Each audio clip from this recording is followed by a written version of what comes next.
ಬಂಧುಗಳೇ, ಮತ್ತೊಂದು ಎಪಿಸೋಡ್ಗೆ ನಿಮ್ಮೆಲ್ಲರಿಗೂ ಸ್ವಾಗತ. ದಯಮಾಡಿ ಎಚ್ ಎನ್ ಚಂದ್ರಶೇಖರ್ ಯೂಟ್ಯೂಬ್ ಚಾನಲ್ನ ಸಬ್ಸ್ಕ್ರೈಬ್ ಮಾಡಿಸಿ ಬೆಲ್ ಬಟನನ್ನು ಪ್ರೆಸ್ ಮಾಡಿ. ನಮ್ಮ ಕಡೆ ಒಂದು ಗಾದೆ ಇದೆ ರೀ, ಕಲಿಗಾಲದಲ್ಲಿ ಕರ್ಮ ದೋಸೆ ಮುಚ್ಚಾಕ್ದಂಗಂತೆ. ಹಿಂದೆ ಎಲ್ಲ ಪಾಪ ಮಾಡಿದ್ರೆ ಮುಂದಿನ ಜನ್ಮಕ್ಕೆ ಏನು ಎಫೆಕ್ಟ್ ಆಗೋದೇನೋ, ಆದರೆ ಈ ಕಲಿಗಾಲದಲ್ಲಿ, ಈಗಿನ ಕಾಲದಲ್ಲಿ ಕರ್ಮ ಮಾಡಿದರೆ ಪಾಪ ಮಾಡಿದ ಸ್ವಲ್ಪ ದಿವಸಕ್ಕೇ ಉಲ್ಟಾ ಎಫೆಕ್ಟ್ ಹೊಡಿಯೋಕ್ಕೆ ಶುರುವಾಗುತ್ತೆ ಅಂತೇಳಿ. ರಾಹುಲ್ ಗಾಂಧಿನ, ಉದ್ಧವ್ ಠಾಕ್ರೆನ, ಮಮತಾ ಬ್ಯಾನರ್ಜಿನ ನೋಡಿದ್ರೆ ಇದು 100% ನಿಜ ಅನಿಸ್ಬಿಡುತ್ತೆ. ಮಮತಾ ಬ್ಯಾನರ್ಜಿ 15 ವರ್ಷದಲ್ಲಿ ಮಾಡಿರೋ ಅನಾಚಾರಗಳಿಗೆ ಆ ದೇವರು ಹೆಂಗೆ ಶಿಕ್ಷೆ ಕೊಡ್ತಾ ಇದ್ದಾನೆ ಅಂದರೆ, ಈಗ ಮನೆ ಮೇಲೆ CID ದಾಳಿ ಕೂಡ ಆಗೋಗಿದೆ. ಇಡೀ ರಾಜ್ಯಕ್ಕೆ CBI ಬರಂಗಿರಲಿಲ್ಲ, ಈ ತಾಯಿ ಮುಖ್ಯಮಂತ್ರಿ ಆದಾಗ ED ಬರಂಗಿರಲಿಲ್ಲ, ಸೈನ್ಯ ಬರಂಗಿರಲಿಲ್ಲ ರೀ. ಅದಕ್ಕೂ ಅಡ್ಡ ಹಾಕೋದು. ಯಾವುದೋ ಆಫೀಸ್ ಮೇಲೆ ED ದಾಳಿ ಆದರೆ ಅದ್ರ ಒಳಗಡೆಗೆ ನುಗ್ಗಿ ಫೈಲ್ಗಳು ಎತ್ಕೊಂಡ್ಬರೋರು ಮಮತಾ ಬ್ಯಾನರ್ಜಿ. ಯಾವುದೋ DIG ಮೇಲೆ ಕೇಂದ್ರ ಸರ್ಕಾರ ಆಕ್ಷನ್ ತಗೊಳುತ್ತೆ ಅಂತ ಹೇಳಿದ್ರೆ 3 ದಿನ ರಸ್ತೆಯಲ್ಲಿ ಕೂತ್ಕೊಂಡು ಗಲಾಟೆ ಮಾಡಿದರು. ಕಲ್ಕತ್ತಾ ಬಿಟ್ಬಿಡಿ, ರಾಜ್ಯದೊಳಕ್ಕೂ ಬರಂಗಿರಲಿಲ್ಲ ಸೆಂಟ್ರಲ್ ಏಜೆನ್ಸಿಗಳು. ಇವತ್ತು ಅವ್ರ ಮನೆ ಒಳಗಡೆಗೆ ನುಗ್ಗಿದೆ CID. ಮನೆ ಒಳಗಡೆ. ನ್ಯಾಷನಲ್ ಏಜೆನ್ಸಿ ಏನಲ್ಲ, CBI ಅಥವಾ ED ಏನಲ್ಲ, CID ಸ್ಟೇಟ್ ಏಜೆನ್ಸಿ. ಈ ಕಡೆಗೆ ಪಾರ್ಟಿ ಹೋಯ್ತು. 28 ಜನ MP ಗಳಲ್ಲಿ 21 ಜನ ಆಗ್ಲೇನೆ ಸಪ್ರೇಟ್ ಬಣ ಮಾಡ್ಕೊಂಡು ಆಚೆ ಕಡೆಗೆ ಹೋದ್ರು. MLAಗಳಲ್ಲಿ 80 ಜನದಲ್ಲಿ 58 ಜನ ಆಗ್ಲೇನೆ ಸಪ್ರೇಟ್ ಬಣ ಮಾಡ್ಕೊಂಡು ಹೋದ್ರು. ರಾಜ್ಯಸಭೆ MP ಗಳಲ್ಲಿ 13 ಜನದಲ್ಲಿ 2 ರಾಜೀನಾಮೆ ಕೊಟ್ಟೋದ್ರು. ಫರ್ಹಾದ್ ಹಕೀಮ್ ಏನು ಕಲ್ಕತ್ತಾದ ಮೇಯರ್, ಪರಮಾಪ್ತ ಮಮತಾ ಬ್ಯಾನರ್ಜಿಗೆ, ಮೇಯರ್ ಸ್ಥಾನಕ್ಕೆ ರಾಜೀನಾಮೆ ಕೊಟ್ಟು ಮಮತಾ ಬ್ಯಾನರ್ಜಿನ ಬಿಟ್ಬಿಟ್ಟು ಓಡೋಗಿ ವಿರೋಧಿ ಗುಂಪಿಗೆ ಸೇರ್ಕೊಂಡ್ರು. ವಿಧಾನನಗರ ಮೇಯರು ಸಭ್ಯಸಾಚಿ ದತ್ತ ರಾಜೀನಾಮೆ ಕೊಟ್ಬಿಟ್ಟು ಓಡೋದ್ರು. ಎಲ್ಲ ಕಾರ್ಪೊರೇಟ್ಗಳು ರಾಜೀನಾಮೆ ಕೊಡ್ತಾವ್ರೆ. ಈ ಗ್ರಾಮ ಪಂಚಾಯತಿ ಮೆಂಬರ್ಗಳು ರಾಜೀನಾಮೆ ಕೊಡ್ತಾ ಇದ್ದಾರೆ. TMC ಅನ್ನೋದು ನುಚ್ಚು ನೂರಾಗೋಗಿದೆ. ಈಗ ಮನೆ ಒಳಗಡೆ CID ನುಗ್ಗಿದೆ ನೋಡಿ. ಕೆಟ್ಟ ಮೇಲೆ ಬುದ್ಧಿ ಬಂತು ಅಂತಾರೆ. ಈ ರಾಕ್ಷಸಿ ಮನಸ್ಥಿತಿ ಇರೋರಿಗೆ ಕೆಟ್ಟ ಮೇಲೂ ಬುದ್ಧಿ ಬರಲ್ಲ. ಎಲೆಕ್ಷನ್ ಮುಗೀತಲ್ಲ, ಮೇ 4ನೇ ತಾರೀಕು ರಿಸಲ್ಟ್ ಬಂತು. ಸೋತು ಸುಣ್ಣಾಗಿತ್ತು TMC. BJP 207 ಕ್ಷೇತ್ರದಲ್ಲಿ ಗೆದ್ದಿತ್ತು, TMC ಗೆದ್ದಿದ್ದು 80. ಒಂದಷ್ಟು ಮರ್ಯಾದೆ ಇರ್ತಕ್ಕಂಥ ಸ್ಥಾನವೇ ಅದು, ಒಂದಷ್ಟು ಮರ್ಯಾದೆ ಇರ್ತಕ್ಕಂತಹ ಸಂಖ್ಯೆನೇ ಅದು. ಎಲೆಕ್ಷನ್ಗಳಲ್ಲಿ ಸೋಲು ಗೆಲುವು ಸಹಜ ರೀ.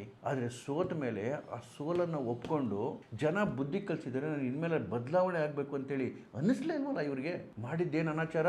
MLAಗಳ ಮೀಟಿಂಗ್ ಅಂತ ಕರೆದು ಅದ್ರಲ್ಲಿ ಎಷ್ಟು ಜನ ಬಂದರೂ ಎಷ್ಟು ಜನ ಬಿಟ್ಟರೋ ಗೊತ್ತಿಲ್ಲ. ಬರ್ದೇ ಇರೋ MLAಗಳದ್ದು ಸಿಗ್ನೇಚರ್ ಫೋರ್ಜ್ ಮಾಡಿ ಬೆಂಗಾಲ್ ಅಸೆಂಬ್ಲಿ ಸ್ಪೀಕರ್ಗೆ ಲೆಟರ್ ಕೊಡ್ತಾರೆ. ವಿರೋಧ ಪಕ್ಷದ ನಾಯಕರನ್ನ ನಾವು ಚೂಸ್ ಮಾಡಿದ್ದೀವಿ, ಎಲ್ಲ MLAಗಳು ಇದಕ್ಕೆ ಸೈನ್ ಹಾಕಿದ್ದಾರೆ ಅಂತ ಹೇಳಿ. 13 ಜನ MLAಗಳು ಬಂದೇ ಇರಲಿಲ್ವಂತೆ. ಅವರ ಸೈನನ್ನು ನಕಲು ಮಾಡಿ, ಅಂದರೆ ಫೋರ್ಜರಿ ಮಾಡಿದ್ದು ಇದೇ Abhishek Banerjee, general secretary of TMC. ಯಾಕೆಂತ ಹೇಳಿದ್ರೆ ಒಂದು ದೊಡ್ಡ ದುರಾಂಕಾರ ಇತ್ತು. ನಾವೇನು ಮಾಡಿದ್ರು ನಡೆದೋಗುತ್ತೆ, ನಮ್ಮನ್ನು ಯಾರು ಕೇಳ್ತಾರೆ? ಈವನ್ MP ಗಳು MLAಗಳು ಕಾಲ ಕಸ ಇದ್ದಂಗೆ. ಇವತ್ತು ಒಬ್ಬೊಬ್ಬರು ಆಚೆ ಕಡೆಗೆ ಬಂದರೆ MLAಗಳು ಮಾತಾಡ್ತಿದ್ದಾರೆ, ಎಷ್ಟು ಅನುಭವಿಸ್ಬಿಟ್ಟಿದ್ದಾರೆ ಆ ಪಕ್ಷದಲ್ಲಿ ಅಂತ ಹೇಳಿದ್ರೆ. ಇಡೀ ಪಕ್ಷ ಸೋತ್ ಸುಣ್ಣಾಗಿ ಕೂತಿತ್ತಂತೆ, ಮೀಟಿಂಗ್ ಕರೆದಿದ್ದಾರಂತೆ. ಆ ಮೀಟಿಂಗಲ್ಲಿ ಅಭಿಷೇಕ್ ಬ್ಯಾನರ್ಜಿ ತುಂಬ ಎಫರ್ಟ್ ಹಾಕಿದ್ರು. ಅಭಿಷೇಕ್ ಬ್ಯಾನರ್ಜಿ ತುಂಬ ದೊಡ್ಡ ಪ್ರಯತ್ನ ಪಟ್ಟರು. BJP ಮೋಸ ಮಾಡಿ ಗೆದ್ದುಬಿಡ್ತು. ಹಾಗಾಗಿ ಅಭಿಷೇಕ್ ಬ್ಯಾನರ್ಜಿಗೆ ಸ್ಟ್ಯಾಂಡಿಂಗ್ ಅವೇಷನ್ ಕೊಡಬೇಕು ಅಂತೇಳಿ ನಿಂತ್ಕೊಂಡು ಎಲ್ಲರ ಕೈಲಿ ಸ್ಟ್ಯಾಂಡಿಂಗ್ ಅವೇಷನ್ ಕೊಡ್ಸಿದ್ರಂತೆ. ಯಾವ ಮಟ್ಟಕ್ಕೆ ಇಳಿದೋಗಿದ್ದೀರಿ ಆ ಪಾರ್ಟಿ? ಸೋತ್ ಸುಣ್ಣ ಆದ್ಮೇಲೆ ನಾನು ಹೇಳ್ತಿರೋದು, ಸೋತು ಸುಣ್ಣ ಆದ್ಮೇಲೂ ಕೂಡ MLAಗಳಿಗೆ ಬೆಲೆ ಕೊಡದೆ ಅವ್ರದ್ದು ಹೆಸರುಗಳನ್ನ ಫೋರ್ಜರಿ ಮಾಡಿ, ಅವ್ರ ಸಿಗ್ನೇಚರ್ಗಳನ್ನ ಫೋರ್ಜರಿ ಮಾಡಿ ಸಬ್ಮಿಟ್ ಮಾಡ್ತಾರೆ ಅಫಿಷಿಯಲ್ ಡಾಕ್ಯುಮೆಂಟಲ್ಲಿ ಅಂತ ಹೇಳಿದ್ರೆ ಇನ್ಯಾವ ಮಟ್ಟದ ದುರಾಂಕಾರ ಇತ್ತು ಅಭಿಷೇಕ್ ಬ್ಯಾನರ್ಜಿಗೆ, ಮಮತಾ ಬ್ಯಾನರ್ಜಿಗೆ. ಆಗ ಅಫಿಷಿಯಲ್ ಕಂಪ್ಲೇಂಟ್ ಕೊಟ್ಟಿದ್ದು BJP ಅವರಲ್ಲ, ಆ MLAಗಳು. ನಾವು ಸಿಗ್ನೇಚರೇ ಮಾಡಿಲ್ಲ, ನಮ್ಮ ಸೈನ್ಯನ ಫೋರ್ಜ್ ಮಾಡಿದ್ದಾರೆ, ತನಿಖೆ ಮಾಡಿ ಅಂತ ಹೇಳಿದರು. ಹಾಗಾಗಿ ಅವರ ದೂರಿನ ಅನ್ವಯ, TMCಗೆ MLAಗಳ ದೂರಿನ ಅನ್ವಯ CID ತನಿಖೆ ಶುರುವಾಯಿತು. CID ನೋಟಿಸ್ ಕೊಡ್ತು ಅಭಿಷೇಕ್ ಬ್ಯಾನರ್ಜಿಗೆ, ಬಂದು ವಿಚಾರಣೆ ಅಟೆಂಡ್ ಮಾಡಿ ಅಂತೇಳಿ. ಬರಲಿಲ್ಲ. 2ನೇ ನೋಟಿಸ್ ಕೊಡ್ತು, ಬರಲಿಲ್ಲ. 3ನೇ ನೋಟಿಸ್ ಕೊಟ್ಟು ಹೇಳ್ತು 5 ಗಂಟೆ ಒಳಗಡೆ ವಿಚಾರಣೆಗೆ ಹಾಜರಾಗಬೇಕು, ಇಲ್ಲಾಂದರೆ ಮುಂದಿನ ಕ್ರಮ ತೊಗೊತೀವಿ ಅಂತೇಳಿ. ಅಂತೇಳಿ ದಿಲ್ಲಿಗೆ ಓಡೋಗ್ಬಿಟ್ಟಿದ್ರು, ಕಳ್ಳುಮನ್ ಪಿಳ್ಳೆನವ ಅಂತೇಳಿ. CID ಬಿಡುತ್ತಾ? 5 ಗಂಟೆವರೆಗೆ ವೆಯ್ಟ್ ಮಾಡ್ತು. 5 ಗಂಟೆಗೆ ಅಭಿಷೇಕ್ ಬ್ಯಾನರ್ಜಿಯ ಮನೆ ಮೇಲೆ ಅಟ್ಯಾಕ್ ಮಾಡ್ತು CID. ಒಳಗಡೆ ಎಲ್ಲ ಹೋಗಿ ಸರ್ಚ್ ಮಾಡ್ತು, ಒಂದಷ್ಟು ಡಾಕ್ಯುಮೆಂಟ್ಗಳನ್ನ ಎತ್ಕೊಂತು. ಅಲ್ಲಿಂದ ಸೀದಾ ಹೋಗಿದ್ದು ಮಮತಾ ಬ್ಯಾನರ್ಜಿಯ ಕಾಲಿಘಾಟ್ ಮನೆಗೆ. ಅಲ್ಲಿವರೆಗೂ ಒಂದು ನೊಣವೂ ಕೂಡ ಮಮತಾ ಬ್ಯಾನರ್ಜಿ ಪರ್ಮಿಷನ್ ಇಲ್ದಂಗೆ ಒಳಗಡೋಕ್ಕೆ ಸಾಧ್ಯನೇ ಇರಲಿಲ್ಲ. ಅಂತಹ ಅಭೇದ್ಯ ಕೋಟೆ ಆಗೋಗಿತ್ತದು.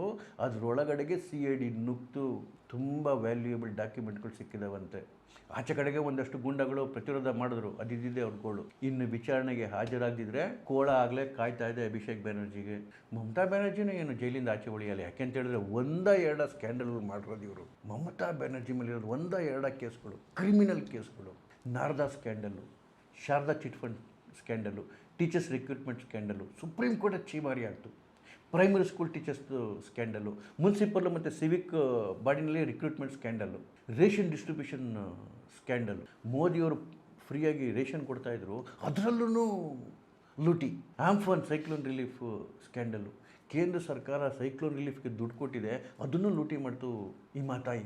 PM ಆವಾಸ್ ಯೋಜನೆಯಲ್ಲಿ ಕಟ್ಮನಿ ಸ್ಕ್ಯಾಂಡಲು, ಸಾವಿರಾರು ಕಂಪ್ಲೇಂಟ್ಗಳಾಗ್ಬಿಟ್ಟಿದೆ ಆ ವಿಚಾರದಲ್ಲಂತೂ. ಕೋಲ್ ಮೈನಿಂಗ್ ಸ್ಕ್ಯಾಮು, ಅದರಲ್ಲಿ CBI ಎನ್ಕ್ವೈರಿ ಮಾಡ್ತಾಯಿದೆ, EDನೂ ಎನ್ಕ್ವೈರಿ ಮಾಡ್ತಾಯಿದೆ. ಕ್ಯಾಟಲ್ ಸ್ಮಗ್ಲಿಂಗ್ ಸ್ಕ್ಯಾಂಡಲು, ಅದರಲ್ಲಿ ಅನುಬ್ರತ ಮಂಡಲ್ಲು ಈಗಾಗಲೇ ಕೇಸ್ ಫಿಟ್ ಆಗಿದೆ ಅಂದಮೇಲೆ ಅದು ಮಮತಾ ಬ್ಯಾನರ್ಜಿಗೂ ತಿರ್ಕೊಳ್ತದೆ. ಯಾಕೆಂದರೆ ಒಂದು ಆರ್ಗನೈಸ್ಡ್ ಕ್ರೈಮ್ ಆಗಿ ಮಾಡಿದ್ರು ಇವರು ಸರ್ಕಾರದ ಕಡೆಯಿಂದನೇ. ಹೀಗೆ ಒಂದಲ್ಲ ಎರಡಲ್ಲ. ಅದ್ರ ಮೇಲೆ ಆರ್ಜಿಕರ್ ಕೇಸಿಂದು ವಿಚಾರದಲ್ಲೂ ಕೂಡ ಒಂದು ಕ್ರಿಮಿನಲ್ ಕಂಪ್ಲೇಂಟ್ ಫೈಲ್ ಆಗಿದೆ. ಸಂದೇಶ್ ಖಾಲಿದು 100 ಕೇಸ್ಗಳು ಫೈಲ್ ಆಗಿದೆ.